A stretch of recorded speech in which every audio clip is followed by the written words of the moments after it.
মেয়েদের বড় ত্যাগ দিতে হয়, যে ঘরে জন্ম হয়েছে সেই ঘর ছেড়ে চলে যেতে হয়, যেই উঠানে খেলে বড় হয়েছে সেই উঠানটাকে চিরতরে শেষ করে দিতে হয়।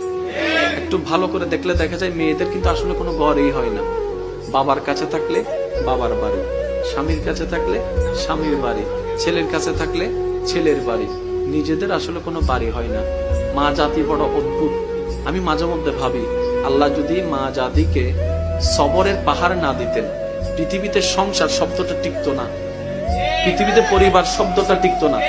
সবার কথা বাদ দেন, আপনি আপনার মার কথা পাবেন, দাদির কথা পাবেন, নানির কথা পাবেন।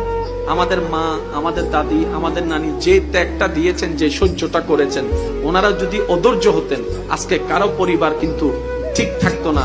সেজন্য আল্লাহ পাক তাদের অন্তরকে ধৈর্যের পাহাড় বানিয়ে দিয়েছেন। সুবহানাল্লাহ। এগুলা ওনাদেরকে বেতন দিয়ে কিংবা ওনাদেরকে বিনিময় দিয়ে এটার নিয়ামত পাওয়া যাবে না, এটা শুকরিয়া আদায় করা যাবে না। সেজন্য আমি অনুরোধ করব, সন্তানরা মা বাবার প্রতি আন্তরিকতা শ্রদ্ধা রাখুন, স্বামীরা স্ত্রীর প্রতি মায়া ভালোবাসা রাখবেন, মুরব্বীদের প্রতি শ্রদ্ধা রাখবেন। কারণ ওই মহিলাদের ত্যাগ, ওই মা বোনদের, দাদি নানিদের ত্যাগ আমরা কখনো টাকা দিয়ে বিনিময় দিয়ে কখনো প্রতিদান দেওয়া যাবে। আমরা দিতে পারি একটা ভাবে, প্রতিদান নয়, সেটা হচ্ছে মায়া দিয়ে, ভালোবাসা দিয়ে, সম্মান দিয়ে। আল্লাহ আমাদের সবাইকে বুঝার তৌফিক দান করুন। এবার ইমানদার ভাইরা একটু মনোযোগ দিবেন। কষ্ট হচ্ছে আপনাদের? সবকিছু কোরআনে, কোরআনটা আল্লাহ ফিট করে দিলেন নবীর অন্তরে, ঠিক আছে? এই কথাটা একটু মনে রাখবেন। এবার সামনে আসেন।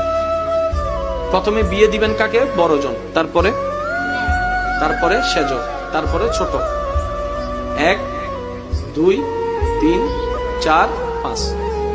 আমি আবার বলছি, একটু ইসলাম কি মারামারি শিখায় না মহাব্বত শিখায়? আপনারা বলেন, ইসলাম কি মারামারি শিখায় না মহাব্বত শিখায়? ইসলাম কি হিংসা শিখায় না আন্তরিকতা শিখায়? আরে ইসলাম তো সেই ধর্ম, নবী রাহমাতুল লিল আলামিনকে যখন তায়েববাসীরা পাথর দিয়ে স্বাগতম জানিয়েছে, নবী রাহমাতুল লিল আলামিন বদদুয়া দেওয়ার বদলতে দোয়া দিয়ে ফেরত এসেছেন। সুবহানাল্লাহ। নবীর রাস্তায় কাটা বিছাই দেনে ওয়ালাকে নবী দেখতে গিয়েছেন। আপনি আমি সেই নবীর উম্মত।